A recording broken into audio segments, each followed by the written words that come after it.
मोक्ष मार्ग प्रकाशक स्वाध्याय सीरीज में आप सबका हार्दिक स्वागत है। चौथे अधिकार का हम स्वाध्याय प्रारंभ कर चुके हैं, जिसमें मिथ्या दर्शन की प्रवृत्ति के अंतर्गत जीव अजीव तत्व संबंधी क्या भूल है, उसमें एकत्व ममत्व बुद्धि की चर्चा हम कर रहे थे। Page number 80।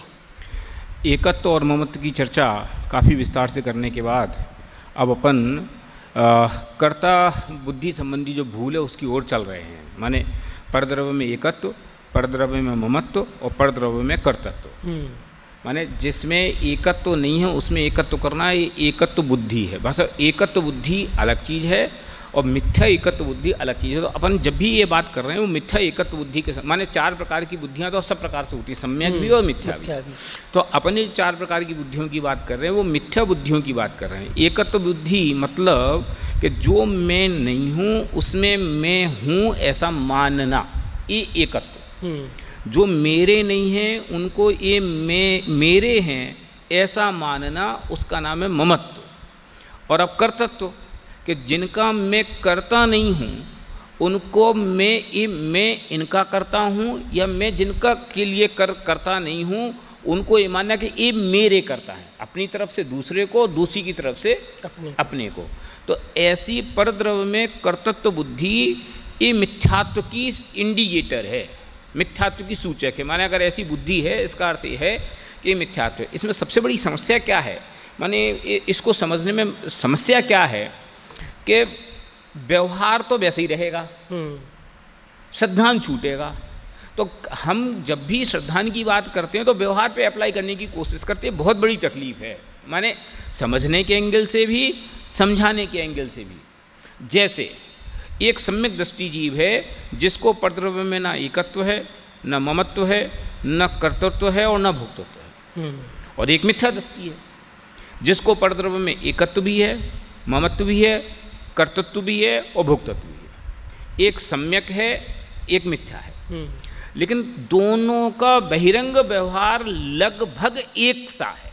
लगभग एक सा है मैं क्यों कह रहा हूँ, क्योंकि वो भी स्त्री पुत्र आदि की संभाल करता दिखता है, वो भी धन आदि का संग्रह करता हुआ दिखता है, वो भी कोई तकलीफ दे तो उसका क्या बोलते हैं निराकरण करता हुआ दिखाई देता है। माने युद्ध हो, इस प्रेम हो, लोक व्यवहार हो, व्यापार हो, जो भी हो उसमें से वो सब करता है। माने उसको सारी कषायों का व्यापार उसके जीवन में भी दिखाई देता है, माने सम्यक दृष्टि के, और वो ही सारा व्यापार मिथ्या दृष्टि के जीवन में भी दिखाई देता है। बल्कि मैं कहूँगा कई बार तो ऐसे आप उदाहरण देख सकते हो कि सम्यक दृष्टि के जीवन में ऐसा भी कषाय का व्यापार देखा जाए जिसको आपको लगे क्या पागलपन है,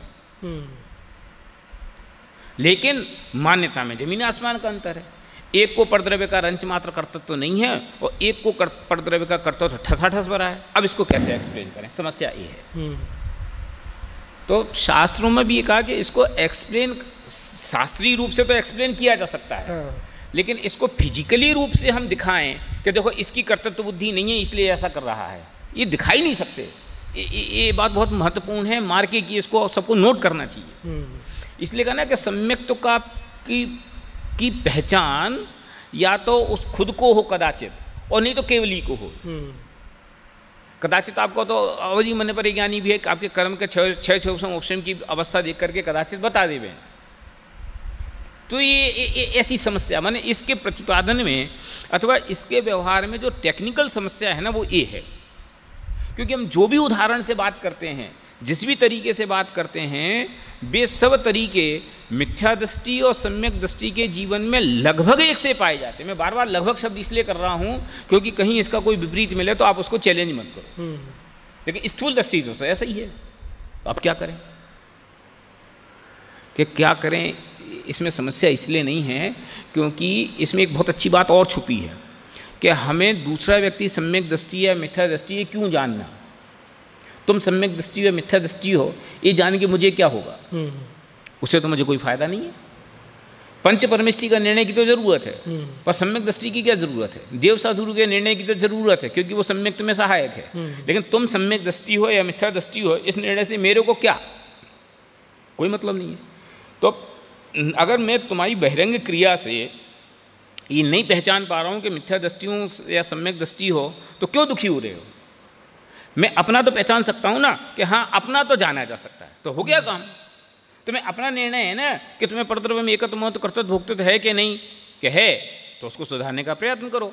और नहीं है तो बहुत बढ़िया, आगे बढ़ो, वहाँ संतुष्ट मत हो जाओ, आगे बढ़ो। ये मेरे दिमाग में अभी अभी ये बात आई, इसलिए मैंने कहा एक बार मैं इस चर्चा को फिर से करूं। क्यों? क्योंकि बीमार पड़ेगा मिथ्या दृष्टि, बीमार पड़ेगा सम्यक दृष्टि, दोनों गोलियां खाएंगे, दोनों रोएंगे। हो सकता है कि सम्यक दृष्टि रोए और मिथ्या दृष्टि न रोए। अब देखने वाला तो कह देगा बड़े धर्मात्मा बनते हैं, बड़े सम्यक दृष्टि बनते हैं, इनको तो जरा सा सर दर्द हो जाता तो पूरे घर को सर पे उठा लेते। ये हमें रोज की समस्या है। घर घर में हम सब आपस में महसूस करते हैं। इसलिए अंतरंग श्रद्धान अलग वस्तु है और बहिरंग व्यवस्था अलग वस्तु है। अब जब ये बात कहते हो तो इसमें एक टेक्निकल समस्या और आती है, मैं थोड़ा डेप्थ में चला गया हूँ। इसमें एक टेक्निकल समस्या ये और आती है कि प्रतिपादन में सामान्यतः ये कहा जाता है कि बहिरंग की अंतरंग से व्याप्ति तो नहीं है, लेकिन अंतरंग की बहिरंग से व्याप्ति है। मतलब बाहर में निष्कषाय भाव परिणाम है तो अंतरंग में निष्कषाय भाव परिणाम है या नहीं कहा जा सकता। लेकिन अगर अंतरंग में निष्कषाय भाव परिणाम है तो बाहर में कषाय की क्रिया नहीं देखी जाएगी, ये नियम है। तो अब इस नियम को हम यहाँ लगाने की कोशिश करते हैं कि क्या कि अंतरंग में श्रद्धांत तो अंतरंग तो है निर्मल, फिर बहिरंग में उसकी व्याप्ति क्यों नहीं देखी जाती? समस्या ख्याल में आई कि अंतरंग में तो हम ये कह रहे हैं कि कैसा उसको परद्रव्य में एकत्व ममत्व कर्तव्य तो नहीं है। जब परद्रव्य में एकत्व ममत्व कर्तव्य भोक्तव्य तो नहीं है तो फिर उसको छोड़ क्यों नहीं देता? तो यहां ये सूत्र अप्लाई नहीं होगा। तो फिर यहां क्या सूत्र अप्लाई होगा कि श्रद्धान एक साथ पूरा होता है और आचरण या व्यवहार क्रम से पूरा होता है। सम्यक दर्शन तो एक बार में होता है। सम्यक दर्शन में क्रम नहीं पड़ता कि पहले 25%, फिर 50%, फिर 75%, फिर 100%। सम्यक दर्शन तो जब होगा तो पूरा होगा, माने मिथ्या दर्शन पूरा जाएगा और सम्यक दर्शन पूरा आएगा। ये तो एक शॉट में एक साथ होगा। ज्ञान के साथ भी वही व्यवस्था है कि ज्ञान भी सम्यक एक साथ ही होगा, भले इस ज्ञान की पूर्णता में क्रम पड़ेगा। क्षोभसम ज्ञान से छाया ज्ञान तक जाने में वो क्रम पड़ेगा, लेकिन सम्यकता तो एक साथ हो गई। तो श्रद्धा और ज्ञान तो एक साथ पूरे हो गए सम्यक। और चारित्र कि चारित्र में क्रम पड़ता है कि चौथे गुण स्थान में एक कसाय चौकड़ी जाएगी, फिर 5वें कसाय गुण स्थान में एक कसाय चौकड़ी और जाएगी, फिर 6वें 7वें गुण स्थान में एक कसाय चौकड़ी और जाएगी, फिर ऊपर के गुण स्थानों में एक एक कसाय जाएगी, फिर 10वें गुण स्थान के अंतिम समय तक जाकर के वो सूक्ष्म लोभ खत्म होगा, तब जाकर के यथाख्यात चारित्र होगा या वो उपशम चारित्र होगा। 11वें गुण स्थान में गए तो उपशम चारित्र, 12वें में गए तो यथाख्यात चारित्र। तो चारित्र में तो क्रम पड़ता है। तो अब इसको ऐसे कैसे कहोगे? क्यों? अंतरंग में तो देखो उसको कोई वो रंच मात्र व्यवहार नहीं है कि मैं परद्रव्य के साथ रहूं, लेकिन इसके बावजूद बहिरंग में उसकी क्रिया बहुत बाहर के द्रव्यों के साथ एक में दिखाई देती है। वो है ना भरत जी घर में ही बैरागी। ये भरत के अंतर्द्वंद में ये बात बहुत विस्तार के साथ हमें समझनी चाहिए, देखनी चाहिए। ठीक है, ये बात तो हमने विषय के बाहर की। इस प्रकरण से संबंधित जो कई बार हमारे और आपके दिमाग को परेशान करती है, इसलिए मैंने उस बात को कहा है। अब अपन यहाँ बात अपनी शुरू करते हैं। बात क्या चल रही है? कर्तृत्व बुद्धि की, कि जिनका यह जीव कर्ता नहीं है उनका यह अपने आप को कर्ता मानता है। तो उसको उन्होंने 5 इंद्रियों और 1 मन के माध्यम से घटाया है कि 5 इंद्रियों के द्वारा जो ज्ञान का व्यापार हो रहा है, स्पर्शन, रसना, घ्राण, चक्षु, कर्ण और मन, 5 इंद्रिय और 1 मन के द्वारा जो ज्ञानात्मक क्रिया हो रही है या ज्ञान का व्यापार हो रहा है, उसमें मैं इसका करता हूं ऐसा मानता है, ये इसकी भूल है। बस ये कर्ता संबंधी भूल का पूरा सारांश ये है। और फिर उसके साथ साथ जो संयोग उसको 9 कर्म के संयोग मिले हैं, उसमें ये मेरा कर्ता, मैं इसका कर्ता ऐसा मानता, ये इसकी भूल है। ठीक है, अब कर्ता कर्म संबंधी भूल है। अब ये भूल क्यों है? भूल है तो उस भूल का टेक्निकल कारण क्या है? कि भूल का टेक्निकल कारण ये है कि इस जीव का इन लोगों के साथ बहुत गहरा संबंध है। जैसे मैं कहता हूं मैंने आंख से जाना, तो आंख से जाना, तो जानने के काम इस प्रोसेस में कितनी चीजें शामिल हुई? पहले तो चक्षु इंद्रिय ज्ञानावरण कर्म का छह उपशम, और फिर उसके साथ वीर्य अंतराय कर्म का छह उपशम भी जोड़ लो आप, तो ये तो अंतरंग समझ लो, भावेंद्री। और फिर द्रव्येंद्री में जो बाहर की आंख है उसकी रचना व्यवस्थित हो, दो। फिर तीसरा उसके बाहर के संयोग के अंधेरा नहीं हो, योग द्रव्य क्षेत्र काल भाव की सन्निधि हो, उस पर डिपेंड हो। ये मैं केवल एक इंद्री पे घटा के बता रहा हूँ, बाकी पे आप घटा लेना, उसके हिसाब से तो जानेगा। जैसे हमारी ताकत है कि मैं सबको देखूं, लेकिन वो दरवाजे पे क्या लिखा मैं नहीं पढ़ सकता, इसको पढ़ सकता हूँ। और अब इसको मैं अगर ऐसे लगा लूँ तो भी नहीं पढ़ सकता। क्यों? क्योंकि उसके लिए एक व्यवस्थित दूरी चाहिए। अच्छा, दूरी व्यवस्थित तो पढ़ सकता हूँ कि लाइट बंद कर दो, अब नहीं पढ़ सकता। छह उपशम बराबर है, आंख बराबर है, चीजें बराबर हैं, तो अभी नहीं पढ़ सकता। क्यों? क्योंकि वो उजाला नहीं है। तो कितनी सारी चीजों की डिपेंडेंसी है। और इन सब के बाद ये क्या मानता है कि मैं इसका करता हूं, माने मैं जानता हूं। और वास्तविक स्थिति क्या है कि जानता तो ज्ञान है, माने मैं कौन, असली मैं कौन, कि जानने की क्रिया का असली करता तो कोई है तो वो ज्ञान है, और बाकी सब तो उसके निमित्त हैं। समझ लो, चाहे वो द्रव्येंद्री रूप छह उपशम हो, चाहे भावेंद्री रूप छह उपशम हो, चाहे उसके व्यवस्था का सही छह उपशम हो, ये सब कर्म की स्थितियां हैं ना, तो ये सब तो निमित्त हैं। और इनको क्या समझता है कि मुझे इनसे ज्ञान होता है, और होता है ऐसा है कि जब जब आंख खोलता है तब तब दिखाई देता है, जब जब आंख बंद करता है तो नहीं दिखाई देता। तो हमारे दिमाग में क्या घुस जाता है कि मैं आंख से जानता हूं, मैं हाथ से उठाता हूं, कि जब जब हाथ ऐसा करना चाहता हूं हो जाता है, और जब जब नहीं चाहता हूं तो नहीं होता। जब मैं सोचता हूं कि मैं ऐसा बैठा रहूं तो बैठा रहता हूं, जब मैं सोचता हूं कि नहीं बैठूं तो नहीं बैठूं। तो हमें क्या लगता है, I am the driver of this, मैं इस क्रिया का करता हो गया, मैं जानन क्रिया नहीं, चक्षु इंद्रिय को कंट्रोल करने की क्रिया का करता हो गया। ये मिस्टेक हो गई। तो आपको कैसे पता कि इसका करता नहीं है? कि ऐसे पता है कि ऐसे हजारों बार हम देखते हैं कि चाह कर भी नहीं देखता। जैसे अब मैं 2-4 उदाहरण देकर के अपनी बात को आगे बढ़ाता हूं। आंखें खुली रहती हैं तो भी सामने से बारात निकल जाती है, आपको पता चलता है। समझ लो कोई इंपॉर्टेंट फोन हो, तो आप उस फोन पे बिजी हो, बालकनी में खड़े हो, तो आप बात करते रहते हो, सामने से कोई आदमी निकल जाता है और वो हाथ भी हिलाता है, कदाचित आप जवाब भी दे दो, और वो कहता है कि भैया तुमने देखा? अरे हमने तो नहीं पता। क्यों, क्या हुआ? देखा तो था, कि कहां देखा, उपयोग नहीं था इसलिए नहीं देखा। अब ऐसे हजारों उदाहरण आप लगा सकते हो।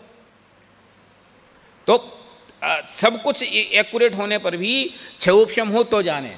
अब ज्ञान का छह उपशम तो है, मान लो आंख ठीक ना हो तो, वो आंख ठीक है, वो ज्ञान का छह उपशम खराब हो जाए तो, यद्यपि ऐसा होता नहीं है, लेकिन क्या करेगा? समझिए ना, जैसे 4 इंद्री है तो 4 इंद्री क्या जान सकता है? कि 4 इंद्री नहीं जान सकता, क्योंकि उसको चक्षु इंद्री का छह उपशम नहीं है। स्पर्शन, रसना, घ्राण, चक्षु का 4 इंद्री को है, माने 3 इंद्री नहीं जान सकता। तो ये समस्या है ना। तो फिर तो माने वास्तव में ज्ञान जानना ज्ञान गुण का कार्य है, अथवा ये उसका परिणमन है। और वो ज्ञान गुण संसार अवस्था में अथवा ये क्षोभम रूप अवस्था में इतने साधनों के द्वारा जानता है। जानता तो है ज्ञान, लेकिन वाया स्पर्शन, जानता तो है ज्ञान वाया रसना, जानता तो है ज्ञान वाया चक्षु, जानता तो है ज्ञान वाया मन। ऐसे कितने सारे आप चीजें गिना सकते हो। तो जानना ज्ञान का कार्य है, और वो मैं हूं। तो वो ऐसा नहीं जान करके इन सब का मिक्सचर जो उसको मैं मानता, मैंने आंख से देखा, जैसे आंख इसकी बात की हो। अब बोलो आंख पे इसका कंट्रोल है? सोचो, अगर आंख पे इसका कंट्रोल हो तो फिर मोतियाबिंद क्यों हो जाता है? फिर एक समय बाद अपने आप आंख की ज्योति कम क्यों हो जाती? कितनी विटामिन खाओ, एक लिमिटेड समय बाद दूर की, फिर पास की, वो कितनी 2-4 की नहीं होती, पर बहुभाग तो हो ही जाती है ना। जिनकी खराब हो गई उनने चाहा था कि खराब नहीं हो, ये खराब हो, ऐसा तो उनने कभी नहीं चाहा, लेकिन तो अभी हो गई कि नहीं हो। इसलिए प्रत्यक्ष हमें दिखाई देता है कि मैं परद्रव्य का कर्ता नहीं हूं।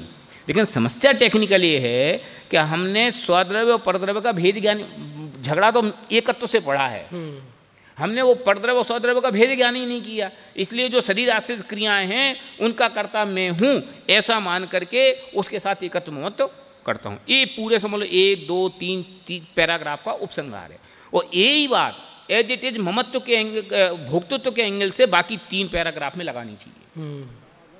कि परद्रव्य को तू भोगता है, कि मैं तो जानता हूं, तो फिर वो सुख दुख काय का होता है? तो सुख दुख तो वास्तव में वो राग का है। रसगुल्ला बोलो मीठा है, तो मीठे में मजा आया और कड़वा खराब लगा, तो ये मजा और खराब, देखो मीठा और कड़वा लगना ये तो ज्ञान का विषय है, लेकिन मीठा अच्छा और कड़वा खराब ये किसका विषय है? ये वो राग द्वेष का विषय है। कि हमारे दिमाग में ये है कि मीठा अच्छा होता है और कड़वा खराब होता है, इसलिए हमारे दिमाग में वो सेट हो गया। कई लोगों को होता है ना टेस्ट कि साहब किसी को नमकीन पसंद आता है, किसी को मीठा पसंद आता है, जिसको मीठा पसंद आता है उसको नमकीन अच्छा नहीं लगता, जिसको नमकीन अच्छा लगता है उसको मीठा पसंद नहीं आता। तो क्या चीज़ अच्छी है और क्या बुरी है ये राग द्वेष का विषय है, कसाय का विषय है। और वस्तु की जानकारी ये ज्ञान का विषय है। ठंड अच्छी के बुरी, ठंड का ज्ञान होना ये ज्ञान का विषय है। और भैया बहुत ठंडी है, बंद करो, कूलर बंद करो, कंबल लाओ, रजाई लाओ, ये काय का विषय है? ये राग द्वेष का विषय है, ये कसाय का परिणाम है। तो कसाय के और ज्ञान की क्रिया को मिल करके ये समझता है कि मैंने इसको भोगा। ज्ञान की क्रिया और कसाय का परिणमन, तो ज्ञान की क्रिया और कसाय के परिणमन इन दोनों को मिलकर के ये समझता है कि मैंने इसको भोगा। जैसे किसी का वियोग हो गया, समझ लो हमारा प्रिय मर गया, हमें दुख हुआ, तो ये दुख क्या है? मर गया ये जान लिया, ये तो ज्ञान। वो जो दुख हुआ वो क्या है? मेरा चला गया, तो ये भोगा ना। ये भोक्तृत्व बुद्धि कैसे आई? उसमें एकत्व के कारण से, ममत्व के कारण से, मेरी वस्तु गई। नहीं तो मरने वाले तो दुनिया में रोज सैकड़ों, अभी कोरोना से रोज इतने आदमी मर रहे हैं, टीवी में आप रोज देखते हो। अमेरिका में 1 लाख मर गए, तुम्हें कितना गुना दुख हुआ? 1 लाख आदमी मरने पर भी चवन्नी भर दर्द नहीं होता, और अपना एक चला जाए नहीं, उसको बीमारी की सूचना ही मात्र आ जाए तो कितनी तकलीफ है। तो तकलीफ काय का विषय है? ज्ञान का विषय है कि कसाय का विषय है? अब ऐसे ही उसके उल्टे में प्रसन्नता में समझो। तो जो गेयकृत जो हम भोग रहे, मैं भोक्तृत्व बुद्धि के एंगल से कह रहा हूं कि गेयों में ये गे अच्छा ये गे बुरा, मेरी स्त्री अच्छी दूसरे की स्त्री बुरी, अथवा मेरा बच्चा अच्छा दूसरे का बच्चा बुरा, ये जो भोक्तृत्व का भाव है, ये भोक्तृत्व के भाव में 2 चीजें इन्वॉल्व हैं, एक ज्ञान और एक कसाय। तो ज्ञान का व्यापार तो अपना है और कसाय का व्यापार विभाव है, और उसके कारण से हमें भोक्तृत्व दिखाई देता है। अब ये भोक्तृत्व तोड़ना हो तो क्या करें? कि हम क्या करते हैं, उसको जानो ही मत। कि हमें गे खराब दिखते हैं तो आंखें फोड़ लो, अरे भैया ये इलाज नहीं है। क्या इलाज क्या है? इलाज ये है कि उनमें समत्व का अभ्यास करो। समत्व का अभ्यास माने क्या? कि कोई द्रव्य अच्छा बुरा नहीं होता, एक द्रव्य दूसरे द्रव्य का भला बुरा करता नहीं। जितने दुनिया में द्रव्य हैं सब वस्तुत्व गुण से युक्त हैं, सबका अपना अपना कोई ना कोई अर्थकारित्व है, प्रयोजन है, कोई द्रव्य निरर्थक नहीं। ऐसा जानो तो आपको राग द्वेष नहीं हो। ठीक है, ये पूरा उपसंहार है। अब मैं समझता हूं कर्तृत्व और भोक्तृत्व दोनों को अपन एक साथ पढ़ लें। चलो पेज नंबर 80। तथा जीव और शरीर के निमित्त नैमित्तिक संबंध है। मैंने इस बात को आप अंडरलाइन कर लो कि जीव के और शरीर के निमित्त नैमित्तिक संबंध है। ये कर्तृत्व में भी काम आएगी और भोक्तृत्व में भी काम आएगी। कि हमने सोचा कि उंगली ऐसी हो जाए और हो गई, तो उंगली का कर्ता उंगली, माने उंगली के जो पुद्गल के परमाणु, और हमने जो सोचा वो हमारा समझ लो विकार रूप परिणाम के उसकी योग्यता अपनी स्वतंत्र, और यहाँ जो आत्मा के परमाणु हैं उनकी योग्यता स्वतंत्र, और इन तीनों का समकाल, और ये मिलकर के एक क्रिया हो गई। और हम क्या समझते हैं? इन 3 चीजों की मिश्रित क्रिया ना समझ के मैंने किया, ये कर्तव्य। अरे तूने क्या किया? तूने तो मात्र अगर किया था तो विकल्प किया था, और कहो तो अकेला जाना मात्र था। तो तू अगर करता है तो विकल्प का करता है, और गहराई से कहो तो मात्र जानन क्रिया का करता है। बाकी यहाँ आत्मा के प्रदेशों के क्षेत्र से क्षेत्रांतर होने की योग्यता उनकी खुद की है, पुद्गल के परमाणुओं की क्षेत्र से क्षेत्रांतर होने की योग्यता उनकी खुद की है, और इन सब का समकाल हो तो वो कार्य होता है। इसलिए जो क्रिया होती है उसे अपनी मानता है, अपना दर्शन ज्ञान स्वभाव है। ठीक है, दर्शन ज्ञान अपना स्वभाव है, माने अगर मैं करता हूं तो उसका हूं, और कोई वस्तु पर वस्तु का करता हो ही नहीं सकता, क्योंकि पर वस्तु में व्यापक व्यापक संबंध बैठते ही नहीं है।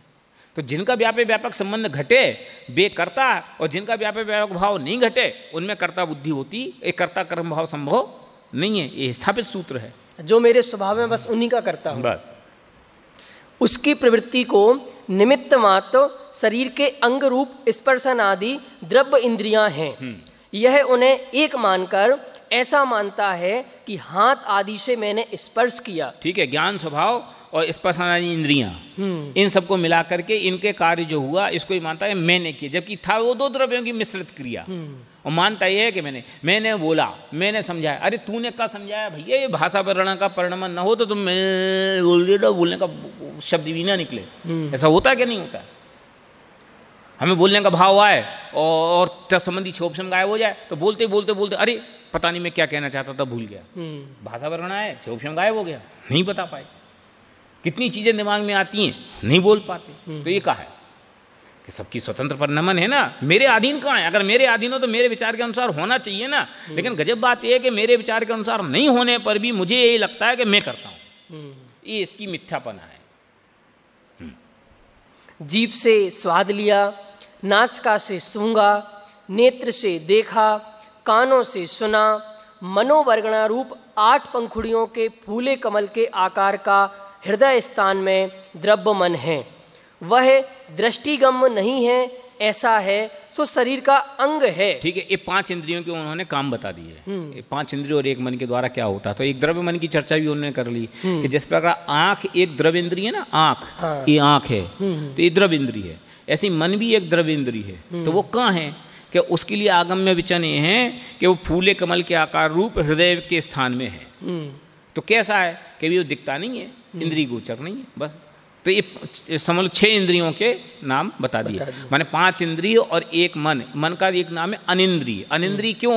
क्योंकि इंद्रिय जैसा नहीं है इसलिए अनिंद्रिय। जैसे आंख दिखाई देती है वैसा मन नहीं दिखाई देता, इसलिए अनिंद्रिय।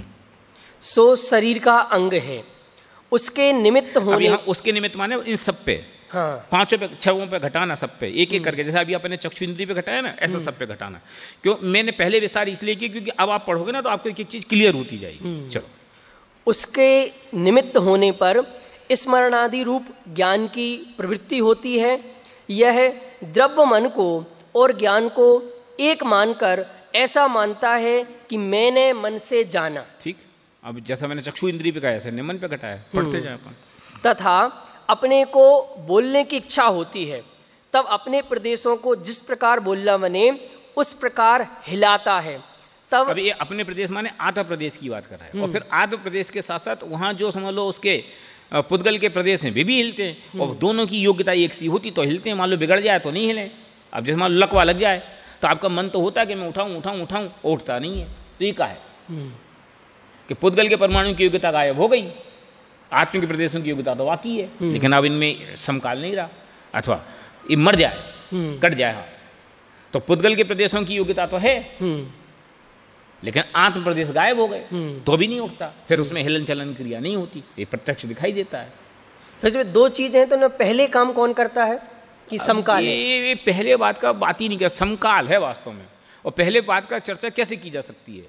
क्योंकि इस शरीर के जैसे फॉर एग्जांपल हम वाणी का परिणमन बाद में हुआ, ये समय का परिणमन इतना सूक्ष्म है कि इसमें वास्तव में पहले बात का कथन किया नहीं जा सकता। और कहना हो तो कहो कि विचार अकेला हुआ, फिर बाकी जो हुआ वही समकाल था। क्योंकि पहले ज्ञान में वो चीज आती है, बाद में ज्ञान बहुत स्थूल है, बहुत स्थूल है, बहुत सूक्ष्म है, इसलिए आप कह नहीं सकते वास्तव। तब एक छे तवगाय संबंध के कारण शरीर के अंग भी हिलते हैं। उनके निमित्त से भाषा वर्गणारूप पुद्गल वचन रूप परिणमित होते हैं। ठीक है, ये तो हुआ सिचुएशन, फैक्ट। और उस सिचुएशन में मिस्टेक क्या है?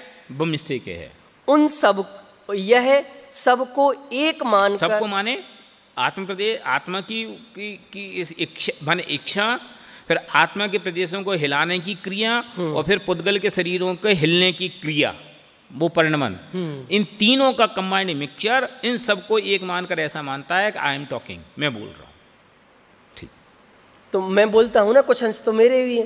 तो हमने कब मना किया? लेकिन उसमें तुम्हें ये भेद ज्ञान कहाँ है कि उसमें तुम्हारी लिमिट कहाँ तक है, पुद्गल की लिमिट कहाँ तक है, ये तुम्हें मालूम। तुम तो इन सबको मिला के बोलते हो कि मैं करने वाला हूँ, यही तो भूल है। अगर तुम इसमें ये मानो कि ज्ञान क्रिया का कर्ता मैं हूँ, बाकी क्रिया का कर्ता मैं नहीं हूँ, तो कसाय क्यों आए? अब जैसे मैं आपने छेड़ दिया, इसलिए मैं फिर से बोलता हूँ कि मैं कितनी कोशिश करूँ, बाल संभले रहे हैं, हमें गुस्सा क्यों आती है? मैं करता हूँ। और अगर हमारे दिमाग में आ जाएगा भैया उनका युग परिणमन स्वतंत्र है, मैं उसका करने वाला कुछ नहीं हूँ, तो काय को तकलीफ हो? शरीर में जो परिणमन होता है वो उसकी योग्यता से होता है, हमें विचार से नहीं होता। 5 साल का बच्चा 5 साल जितना, 10 साल का बच्चा 10 साल जितना, 15 साल का बच्चा 15 साल जितना, 80 साल का बूढ़ा 80 साल, कौन करता है? सोच सोच के होता है। 5 साल का बच्चा सोचे कि मैं 15 साल के बच्चे जैसा हो जाऊं, हो सकता है? कब होगा? 15 ही साल में होगा। और माँ बाप मुफ्त में मैंने पाल पोस के बड़ा किया, तेने बड़ा किया कि वो अपनी योग्यता से बड़ा हुआ। जिसके जैसे कसाय परिणाम होने, जिस भूमिका में जैसे विचार होना, बोलो कौन किसके विचार से करता है? सोचो आप। आपको तत्काल ये बात ख्याल में आएगी कि मुफ्त का अहंकार हमने चित्त में बांध रखा है। बोलो, जब शरीर को पुष्ट होना अपने आप पुष्ट होता है, जब ढीला पड़ना है अपने आप ढीला। 24 घंटे में देखो, सुबह के टाइम आपका उत्साह अलग प्रकार का होता है, शाम के टाइम में आपका उत्साह अलग टाइप का होता है। कोई चीज़ पे राग विशेष हो तो उसमें थकान अलग टाइप से होती है, किसी चीज़ में द्वेष विशेष हो तो थकान अलग प्रकार की होती है। बेटी की शादी हो तो 3 दिन तक नहीं सो तो भी थकान नहीं होती, और पड़ोसी के यहाँ जरा सा काम आ जाए, अरे यार भाई साहब मैं तो जा रहा हूँ। क्यों? ये कौन करता है? चलो, या इसको ऐसा कहें कि आपने और मैंने मिलकर कोई एक काम किया, तो आपका भी 50% सहयोग था, मेरा भी सहयोग था, और पूरा श्रेय मैंने ले लिया कि मैंने किया। ऐसा नहीं, मैंने मेरा 100% किया, तुमने तुम्हारा 100% किया, और इन दोनों का ज्वाइंट मिलकर के 100% इनपुट है। हाँ। और हम क्या करते हैं कि तुम्हारे हिस्से को एक्सेप्ट ही नहीं करना चाहते, अपने हिस्से को करके तुम्हारा हिस्सा भी मैंने किया, मैं ऐसा मानता हूँ, और ये अज्ञान है। तो ये पूरा काम मैंने किया, ये मान्यता, ये अज्ञान। बस। अच्छा, तो कर्ता कर्म की बुद्धि तोड़ने के लिए कहा ही है कि उसमें से तू कौन पहले वो पहचान ले कि तुम तो मात्र ज्ञान रूप हो, और ज्ञान रूप पहचानते ज्ञाता दृष्टापन आ जाएगा। ज्ञाता दृष्टापन आ गया, वही तो सम्यक दर्शन ज्ञान चारित्र, वही तो और है का। जानो देखो जानना होने दो तुम जानने का तनाव, स्वयं को जानो जानो नहीं जानना होने दो तुम सहज, वही सम्यक दृष्टिपन है। तथा अपने को गमनादि क्रिया की या वस्तु ग्रहणादि की इच्छा होती है, तब अपने प्रदेशों को जैसे कार्य बने वैसे हिलाता है। अब मैं यहाँ कुछ नहीं बोलूँ, माने ऊपर के पैराग्राफ डिट्टो ये दूसरी चीज पे इस बात को घटा रहे हैं। वहाँ एक चित्त अवगाय के कारण शरीर के अंग हिलते हैं, तब वह कार्य बनता है, अथवा अपनी इच्छा के बिना शरीर हिलता है, तब अपने प्रदेश भी हिलते हैं। ये दोनों तरफ से, एक तो हमारी इच्छा है और पुद्गल के हिलते हैं, दूसरा हमारी इच्छा नहीं और पुद्गल के हिलते हैं, तो भी होता है। अब जैसे मान लो किसी को कम बुढ़ापे में कंप रोग हो जाए, तो ऐसा वो तो रोकने की कोशिश कर, रुकते नहीं है, तो एक है। तो शरीर की योग्यता के कारण पुद्गल प्रदेशों की ऐसी परिणमन हो गया, उसके कारण आत्मा के प्रदेश भी होते हैं। बूढ़े लोगों मुंह अपने आप चबाते रहते हैं, तो वहाँ आत्मा के प्रदेश अपने आप हिल रहे कि नहीं हिल रहे? कोई की पल के ऐसी मिचकती रहती हैं, तो क्या है? कभी आरापन होता है ना, बैठे बैठे बहुत देर हो जाए तो पैर एकदम ऐसे कपने सा लगता है, ये रुक रही का होगा, ऐसा होता है कि नहीं? ये वो उदाहरण है। अपनी इच्छा के बिना शरीर हिलता है, तब अपने प्रदेश के अंग भी हिलते हैं। ये तो बहिरंग उदाहरण। हाँ। अंतरंग उदाहरण ढेरों, जैसे हृदय धड़क रहा, तो ये क्या है? अकेला मांस का टुकड़ा थोड़ी है, उसके साथ आत्मा के प्रदेश भी है, तो वे भी संकुचित हो रहे, सांस ले रहे आप, तो आपको पता नहीं चल रहा, लेकिन हो तो रहा ऐसा।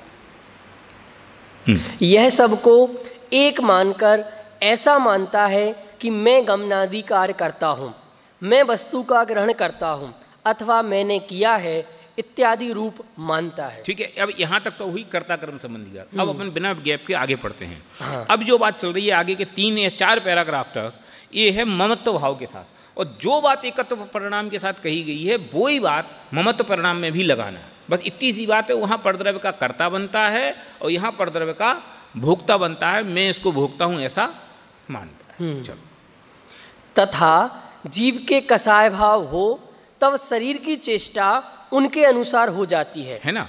अब मैं कहूँ एक एक पंक्ति का जितना विस्तार करूँ तो आपको कम है, इसलिए मैं जानबूझ के अपने आप को रोकता हूँ कि फिर विस्तार करना प्रयोजन नहीं है, बात को समझाना प्रयोजन है। अब कसाय भाव हो, शरीर की चेष्टा उसके अनुसार हो जाती। गुस्सा आए तो आपको हमारे चेहरे पे अपने आप दिखता है, क्या बात है भाई साहब आज मुंह से ठीक नहीं दिख रहा, मैंने कही थी कि मेरा मुंह ऐसा बन जाए, क्या बात है आज बहुत खिला खिला दिख रहा है, कौन करता है? कोई शोक का प्रसंग हो तो आंखें अपने आप लाल हो आती है, नाक में अपने आप वो लिसलसापन आ जाता है कि नहीं आ जाता? ये जो होने लगती है ना क्रिया, कौन कराता है? अंतरंग में शोक हो तो बहिरंग में ऐसा अपने आप होने लगता है। इसका निमित्त सहज संबंध है, मैं करता हूँ। ये बिल्कुल ऐसे ही वो भोक्ता के संदर्भ में ऐसे ही ढेरों उदाहरण आप ढूंढोगे ना। आप जैसे मैंने 2-4 उदाहरण आपको बताए, अब ऐसे 50 उदाहरण आप अपने दिमाग में लगा सकते हो। जैसे कभी होता है ना, कई बार कोई ऐसी अपेक्षित चीज मिल जाता है, रोम खड़े हो जाते, मजा आ जाए। कई बार हो आप पढ़ने में ऐसा लगता तो रोम रोम रोमांचित जो का है, ऐसे ही है कि कसाय भाव हो तो शरीर की चेष्टा उसके अनुसार हो जाती है, या शरीर की चेष्टा के अनुसार कसाय भाव हो जाते हैं। दोनों प्रकार से जैसे क्रोधाधिक होने पर लाल नेत्राधिक हो जाते हैं, हास्यादि होने पर मुखादि प्रफुल्लित हो जाते हैं, पुरुष वेदादि होने पर लिंग काठिन्यादि हो जाते हैं। ये आपको समझ में ना तो बोल दूं, पुरुष वेदादि होने पर लिंग काठिन्यादि हो जाने वाले कि जब आपको सेक्स की कोई इच्छा हो तो आपके शरीर के अंगों में उस प्रकार से परिवर्तन हो जाता है। कौन करता है? बाय डिफॉल्ट होता है। यह सब एक मानकर ऐसा मानता है कि यह कार्य सब मैं करता हूं, तथा शरीर में शीत, उष्ण, क्षुधा, तृषा, रोग इत्यादि अवस्थाएं होती हैं। उनके निमित्त से मोह भाव द्वारा स्वयं सुख दुख मानता है। इन सब को एक जानकर शीतादिक तथा सुख दुख होने को ही हुए मानता है। देखो कितनी बढ़िया बात है कि देखो शीत उष्ण आदि अवस्थाएं हैं। ये तो रोग हुआ शरीर में और दुखी तू हो रहा है जी, कैसी विचित्र बात है। मैं अब एक छोटी सी बात कहकर के इस बात को पूरी करता हूँ। मुझे कई बार ये समझ में नहीं आता है, अथवा नहीं घुसता है, कभी कभी घुस भी जाता है कि सिगड़ी रखी माथे पे और ध्यान में मगन है, स्यालनी खा रही, लोमड़ी खा रही और ध्यान में मगन है, जी कैसे होता है? जी ऐसे होता है। हमें तो क्या होता है कि हमें पेट दर्द हुआ ना तो हमारी नींद हराम हो जाती है, हाय राम मर गए मर गए मर गए। फिर उनकी क्यों नहीं होती? उनको तो आभूषण पहना दिया, कुछ नहीं हुआ। कि उनकी इसलिए नहीं होती क्योंकि उनकी अनुभूति इतनी गहरी हो गई है कि उसमें उनको एकत्वपना है ही नहीं।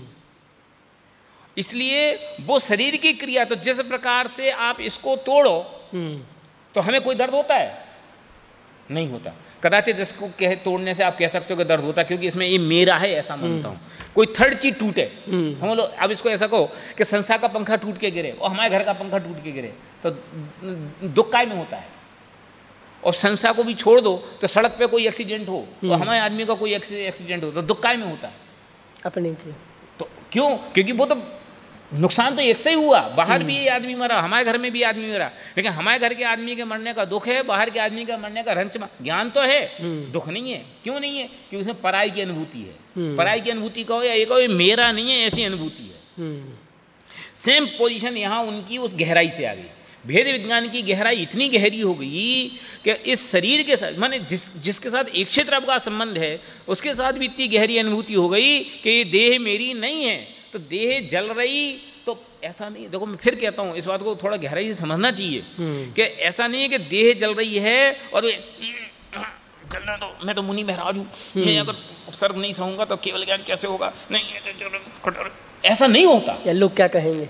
हाँ, उन्हें एक्चुअल उसका ज्ञान नहीं है। और ज्ञान नहीं है नहीं, मैं फिर बात अपनी सही कर रहा हूँ कि ज्ञान तो पक्का है क्योंकि उन्हें क्षोभ्यम ज्ञान है तो उन्हें उसकी गर्मत्व की अनुभूति नहीं हो रही, ऐसा थोड़ी है। उष्ण का ज्ञान नहीं हो रहा, ऐसा नहीं है।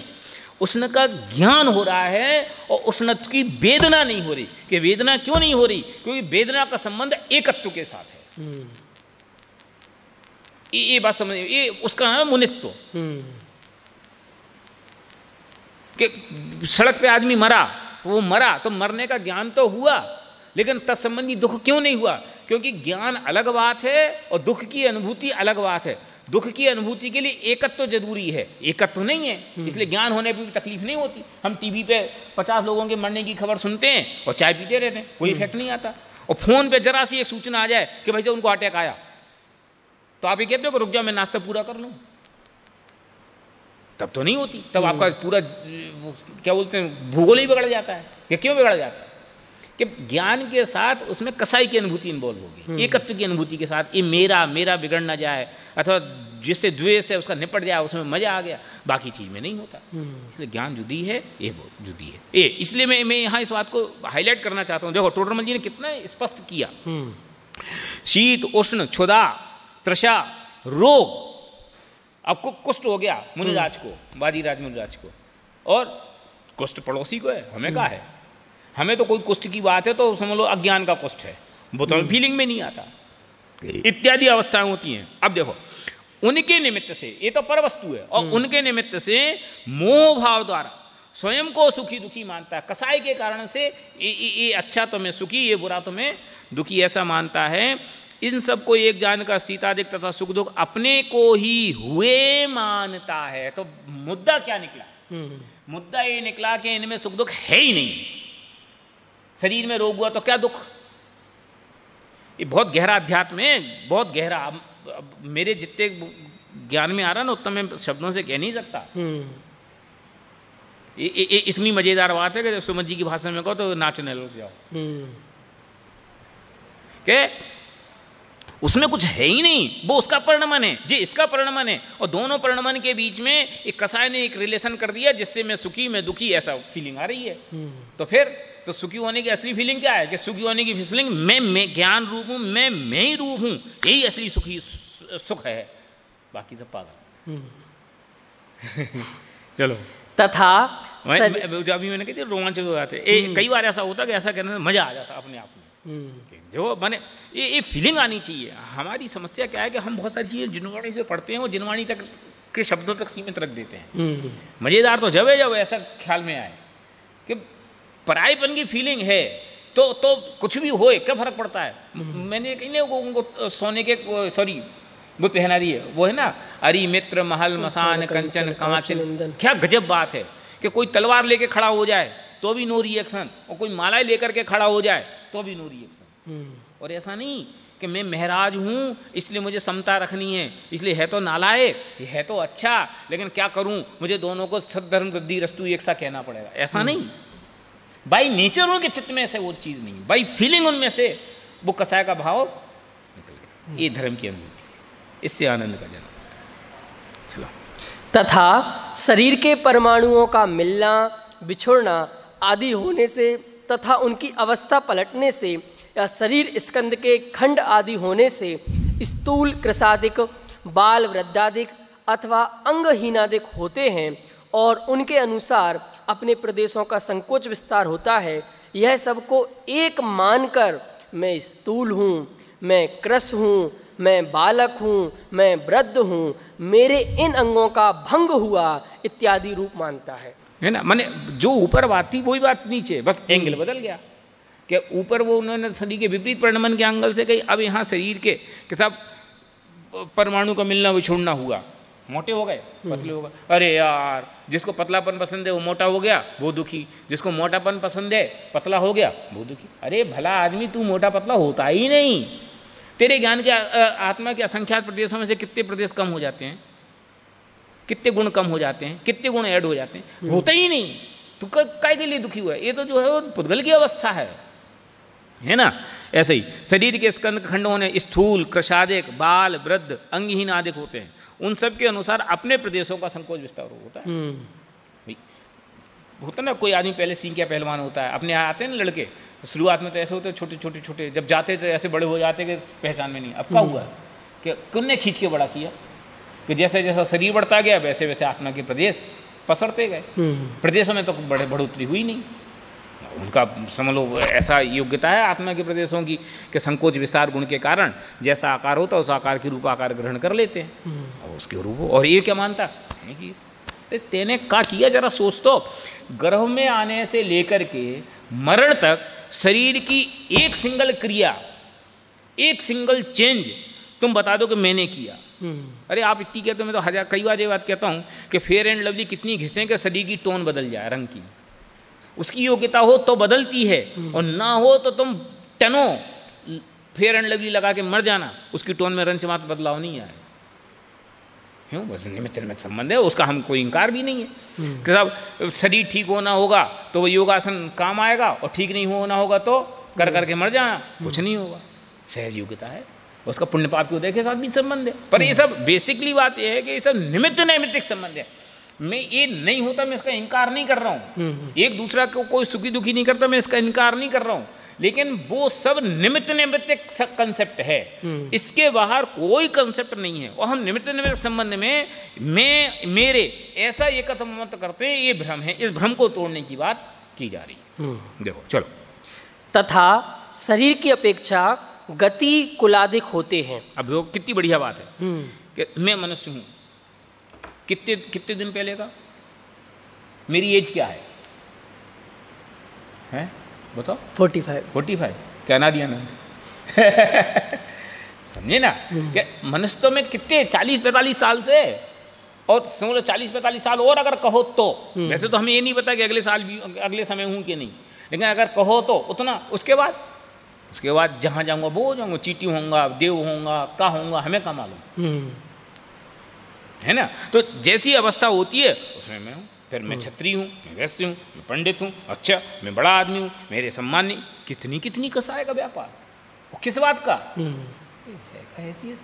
ये पद्म पुराण समझ लो प्रथमानुग को पढ़ने की ये फायदा है कि प्रथमानुग पढ़ने से पूरब भाव प्रभाव ख्याल में आते हैं, और पूरब भाव प्रभाव ख्याल में आते हैं तो ये छोटे से भाव के पीछे जो आज मैं वो पढ़ रहा था सीता का, पद्म पुराण का अंतिम चैप्टर, कि सीता तो हो गई देव और लक्ष्मण चले गए नरक।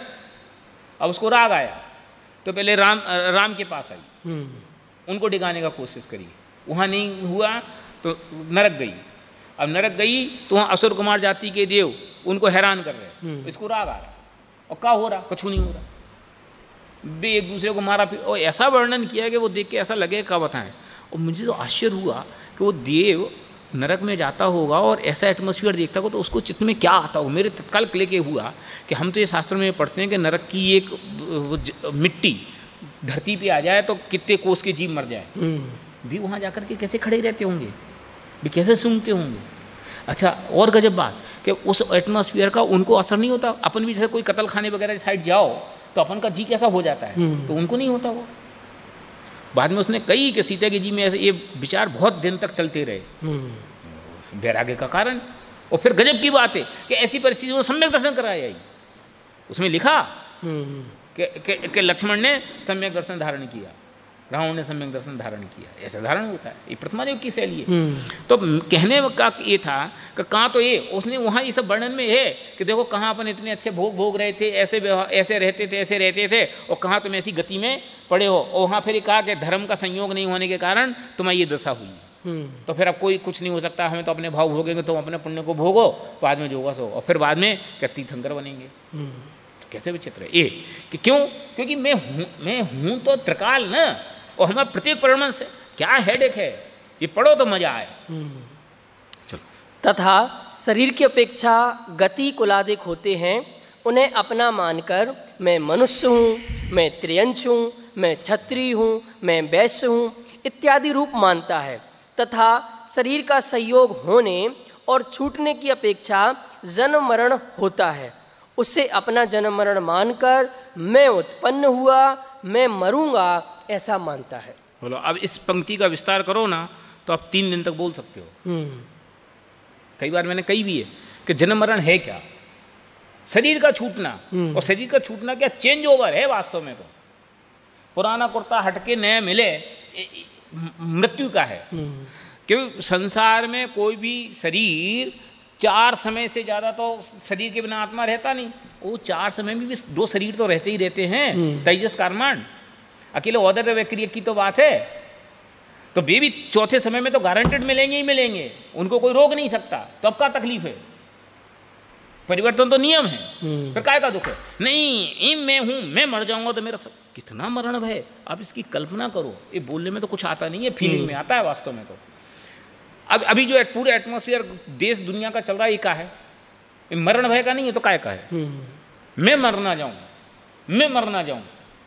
इसके कारण लोगों ने काम धंधे बंद करके एक तरफ बैठे हैं, मंदिर बंद, दुकानें बंद, व्यापार बंद, घर के अंदर कोई आदमी आए तो 4 हाथ दूर से बात करो, ये क्या है? ये मरण भय का मैं ये नहीं कह रहा हूँ कि आपको मिलना शुरू कर देना चाहिए, लेकिन आखिरकार वो मरण भय का तो एक्सटेंशन है, उसकी तो का प्रतिरूप है। और है क्या ये मरण? होना तो अपनी योग्यता से। तथा शरीर की अपेक्षा अन्य वस्तुओं से नाता मानता है, जिनके द्वारा शरीर की उत्पत्ति हुई उन्हें अपने माता पिता मानता है। जो शरीर को रमण कराए उसे अपनी रमणी मानता है। जो शरीर से उत्पन्न हुआ उसे अपना पुत्र मानता है। जो शरीर को उपकारी हो उसे मित्र मानता है। जो शरीर को बुरा करे उसे शत्रु मानता है, इत्यादि रूप मान्यता होती है। आप इसका जितना विस्तार करो उतना कम है। वो उसमें कैसा, पहले तो सीता समझ लो उसकी वो थी, और फिर बाद में वो उसकी रानी बन जाएगी, वो चक्रवर्ती बनेगा रावण, और ये बनेंगे, और फिर बाद में वो केवली बनेंगे जो इसके प्रथम गणधर बनेंगे। कहाँ तो ऐसी दुश्मनी, और कहाँ कि वे चक्रवर्ती, वे केवल ज्ञानी बनेंगे, और जो उसके प्रथम गणधर बनेंगे। और गजब की बात कि जब वे केवल ज्ञानी होंगे तो उनके ज्ञान में झलकेगा कि नहीं?